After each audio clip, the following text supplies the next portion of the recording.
मनोहर ने जैसे ही अपनी बीवी ममता पर हाथ उठाया, वैसे ही उसकी सास ने बीच में मनोहर का हाथ पकड़ लिया।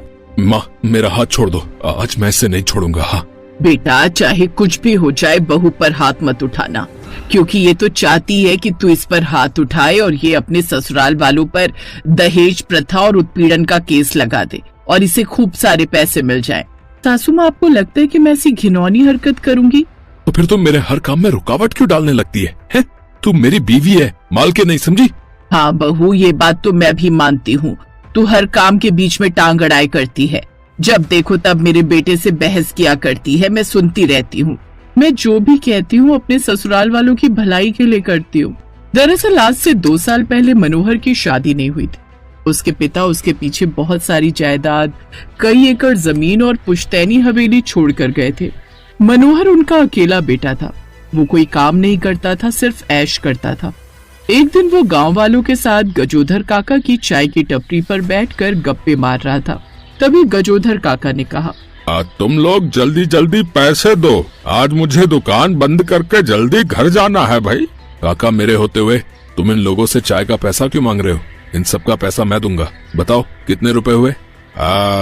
तुम सबके चाय और पकौड़े मिलकर टोटल जो है 100 रुपया हो गया।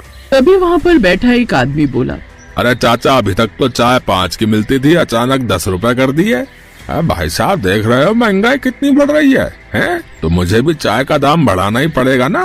अरे तो अचानक बढ़ा दोगे क्या? देखो, तुम लोगों को पैसे देने हैं तो दो, वरना चुपचाप घर जाओ। मैं तुम लोगों के माँ बाप से पैसे वसूल कर लूंगा। अरे ओ काका, हमको छोटा मोटा आदमी समझ रखा है क्या? भाइयों, आज के बाद काका की दुकान पर चाय पीने आएंगे ही नहीं। तुम्हारा 200 हुआ ना, ये लो पकड़ो 500 और ऐश करो। चलो भाइयों। इतना बोलकर मनोहर गांव वालों के साथ वहां से चला गया। ये मनोहर खुद तो कुछ करता नहीं है। इसके बेचारे बाप ने मेहनत करके इतनी बड़ी जायदाद इकट्ठी की है और ये उसे मिट्टी में मिलाए दे रहा है। इसकी माँ से बात करनी ही पड़ेगी, वरना गांव वाले इसे लूटते ही रहेंगे। अगले दिन काका ने अपनी दुकान पर मनोहर की माँ को अकेले में मिलने के लिए बुलाया। देखो बहन जी, मुझे लगता है कि आप मनोहर की शादी कर दो, वरना गांव के लड़के उसे लूटते रहेंगे। भाई साहब, आपको ज्यादा परेशान होने की कोई जरूरत नहीं है। मेरा बेटा अपने बाप की तरह दिलदार है। रही बात शादी की, तो शादी तो मैं भी करना चाहती हूँ। कोई लड़की नजर में हो तो बताइएगा। कुछ ही दिनों बाद गजोधर काका ने एक ममता नाम की लड़की मनोहर के लिए देख ली। दोनों परिवारों को एक दूसरे से मिलवा दिया। कुछ ही महीनों में मनोहर और ममता की शादी हो गई। सुहाग रात वाली रात दोनों आपस में बातें कर रहे थे। ममता, तुम्हें जितनी महंगी से महंगी साड़ियाँ खरीदनी है ना, सब खरीद लो। गाँव वालों को लगना चाहिए कि तुम मनोहर की बीवी हो। बीवी बारात में पूरे गांव के लोग गए थे। मुंह दिखाई में भी सभी औरतें आई थी, तो गांव वाले तो जान ही गए कि मैं आपकी बीवी हूँ। महंगी साड़ी पहनने से क्या हो जाएगा? देखो, तुम मुझसे ज्यादा बहस मत करो, जितना कह रहा हूँ उतना। इतने में मनोहर के पास गांव के एक दोस्त का फोन आ गया। भाई मनोहर, हम लोग जरा भोपाल तक घूमने आए थे। रास्ते में हाईवे पर हमारी गाड़ी खराब हो गई, पेट्रोल भी खत्म हो गया। तुम 10,000 रुपए भेज दो यार, मैं तुम्हें 1 महीने बाद लौटा दूंगा। मनोहर ने फोन स्पीकर पर डाल रखा था, इसलिए ममता भी सब कुछ सुन रही थी। अरे तू फिक्र मत कर, बस क्या मैं तुझे 20,000 भेजता हूँ ऑनलाइन, रुक। इससे पहले कि ममता उसे रोक पाती, मनोहर ने उसे पैसे भेज दिए। फोन कटने के बाद, देखिए आप इस तरीके से बेफिजूल पैसा खर्च मत किया कीजिए। मुझे इसकी आवाज से ही लग रहा था कि वो कहीं नहीं फंसा हुआ है। ये लोग कहीं पार्टी करने का प्लान बना रहे होंगे, लेकिन पैसे नहीं होंगे, इसलिए इतनी बड़ी कहानी बना दी। देखो ममता, आज हमारी सुहाग रात है, इसलिए मैं तुमसे ना कुछ कहना नहीं चाहता। मेरी जिंदगी, मेरे दोस्त, मेरे पैसे, मेरा जो मन करेगा वो करूंगा। मनोहर के पास एक बहुत ही महंगी बाइक थी। अगली सुबह नाश्ते के वक्त उसके गांव का वही दोस्त उनके घर आ टपका। क्या बात है, आप लोग नाश्ता कर रहे हैं? भाभी जी नमस्ते, माँ जी नमस्ते। नमस्ते नमस्ते। तुम्हारी आवाज सुनकर लग रहा है कि तुम मनोहर के वही दोस्त हो जिसने कल रात को फोन किया था। तुम लोग तो हाईवे पर फंसे हुए थे ना, इतनी जल्दी वापस भी आ गए? क्या बात है मनोहर भाई, भाभी जी तो एक नंबर की जासूस है। बहू, तू चुपचाप बैठकर नाश्ता कर, दोस्तों के बीच में बोलने की कोई जरूरत नहीं है। ममता ने अपनी सास की बात मान ली और चुपचाप बैठकर नाश्ता करने लगी। तभी उसके दोस्त ने कहा, मनोहर भाई तुमने तो शादी कर ली, मैं भी किसी लड़की को पसंद करता हूँ। आज मैं उसके माँ बाप से मिलने जा रहा हूँ। क्या आपकी बाइक मुझे मिल सकती है एक दिन के लिए? हाँ क्यों नहीं, ये ले पकड़ चाबी, उसका दोस्त तुरंत मनोहर की बाइक लेकर वहां से निकल गया। ममता को ये सब अच्छा नहीं लग रहा था। नाश्ता करने के बाद जब दोनों कमरे में आए तब मनोहर के साथ ममता बहस करने लगी। देखिए, मैं लोगों का चेहरा और उनकी आंखें देखकर समझ जाती हूँ कि वो इंसान कैसा है। आपका दोस्त मीठी मीठी बातें भले ही कर रहा था, लेकिन उसकी आंखों में मुझे चालाकी नजर आ रही थी। इतनी महंगी बाइक आपको नहीं देनी चाहिए थी।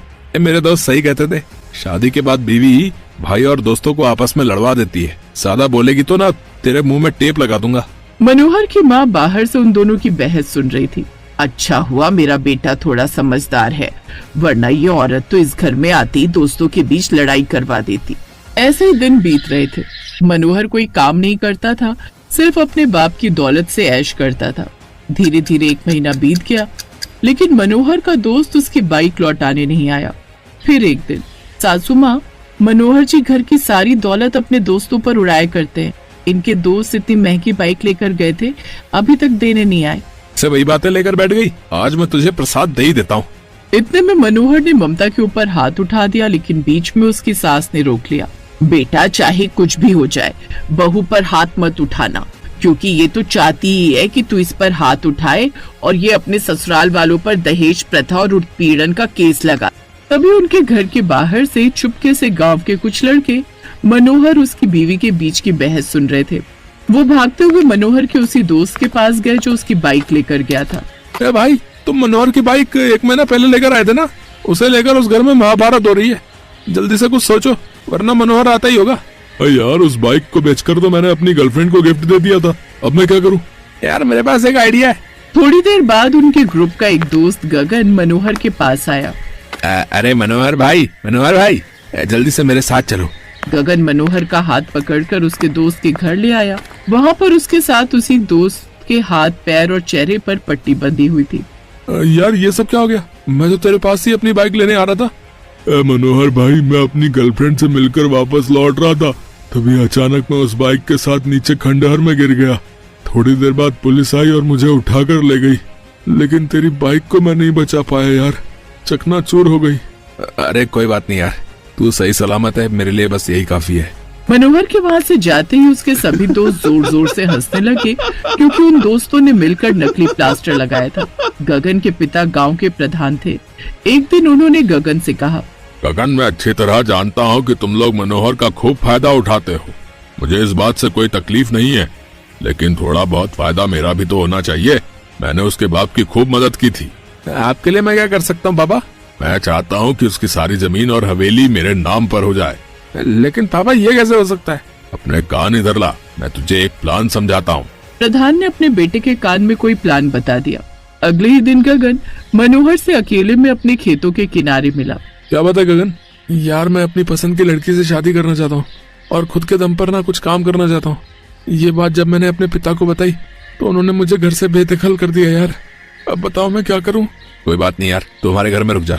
भाई, मैंने तुमसे सीखा है कि अपने स्वाभिमान की रक्षा कैसे की जाती है। अब मैं अपने घर तभी वापस जाऊंगा जब अपने दम पर कुछ करके दिखा दूंगा।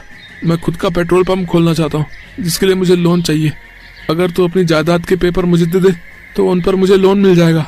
उनकी बातें ममता ने सुन ली। रात में मनोहर जबरदस्ती करके जायदाद के कागज गगन को दे आया।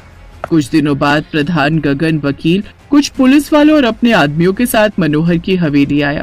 मनोहर, तुम लोग ये हवेली खाली कर दो, तुम्हारी सारी जायदाद अब हमारी हो गई है। प्रधान जी, ये क्या कह रहे हो आप? गगन, ये सब क्या है? यार, तुम इतने भोले हो कि अपनी जायदाद के असली कागजात मुझे दे दिए। वकील साहब ने अपना थोड़ा दिमाग लगाया और तुम्हारी सारी जायदाद हमारी हो गई। वकील साहब, आप तो कानून के रक्षक हैं ना? आप असली नकली कागजों में फर्क भी नहीं कर पाए। इस हवेली के असली कागजात ये रहे मेरे पास। गगन, उस दिन मैंने तुम लोगों की बातें सुन ली थी। मैं तुरंत घर आई, लैपटॉप में जल्दी से नकली कागजात तैयार करके उसका कलर प्रिंट आउट असली कागजों की जगह रख दिया, और असली कागज मैंने अपने पास छुपा कर रख लिए थे। प्रधान जी, आपने फिजूल में मेरा समय बर्बाद किया। अब धोखाधड़ी के आरोप में तुम और तुम्हारा बेटा जेल जाएंगे। हवलदार, गिरफ्तार कर लो दोनों को। वकील डर कर वहाँ से भाग गया। पुलिस गगन और प्रधान को गिरफ्तार करके ले गई। आज बहू की वजह से हमारी जमीन जायदाद बच गई, वरना हम सड़क पर होते। ममता, तुम हर वक्त सही ही कहती थी, सब मेरा फायदा उठाते थे। आज तुमने मेरी आंखें